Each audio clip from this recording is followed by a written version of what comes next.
मल्लिकार्जुन। श्री मल्लिकार्जुन आंध्र प्रदेश में कृष्णा नदी के तट पर दक्षिण का कैलाश कहा जाने वाले श्री शैल पर्वत पर श्री मल्लिकार्जुन ज्योतिर्लिंग स्थित है। महाभारत, शिव पुराण तथा पद्म पुराण आदि धर्म ग्रंथों में इसकी महिमा और महत्ता का विस्तार में वर्णन किया गया है।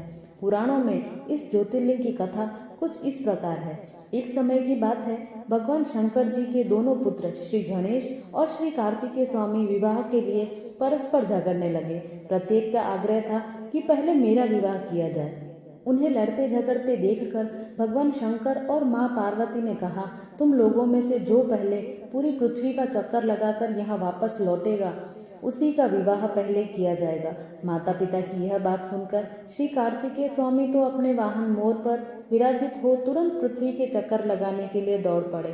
गणेश जी के लिए तो यह कार्य बड़ा ही कठिन था। एक तो उनकी काया स्थूल थी, दूसरे उनका वाहन भी मूषक चूहा था। भला वे दौड़ में स्वामी कार्तिकेय की बराबरी किस प्रकार कर पाते। बुद्धि उसी के अनुपात में तीक्ष्ण थी। उन्होंने पृथ्वी की परिक्रमा का एक सुगम उपाय खोज निकाला।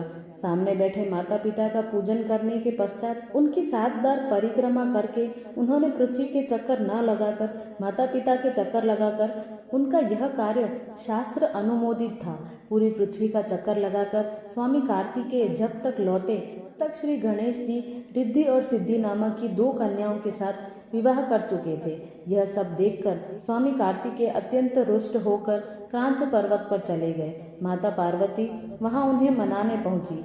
जब कार्तिकेय को पता चला कि उनके माता पिता यहाँ आने वाले हैं तो कार्तिकेय वहां से दूसरी जगह चले गए। जिस स्थान में माता पार्वती और भगवान शिव ने अपने पुत्र की प्रतीक्षा की थी उसे अब श्री शैलम के नाम से जाना जाता है। उन्होंने परेशान होकर एक ज्योतिर्लिंग का रूप धारण किया और वहीं रहने लगे और तब से मल्लिकार्जुन ज्योतिर्लिंग के नाम से प्रख्यात हुए।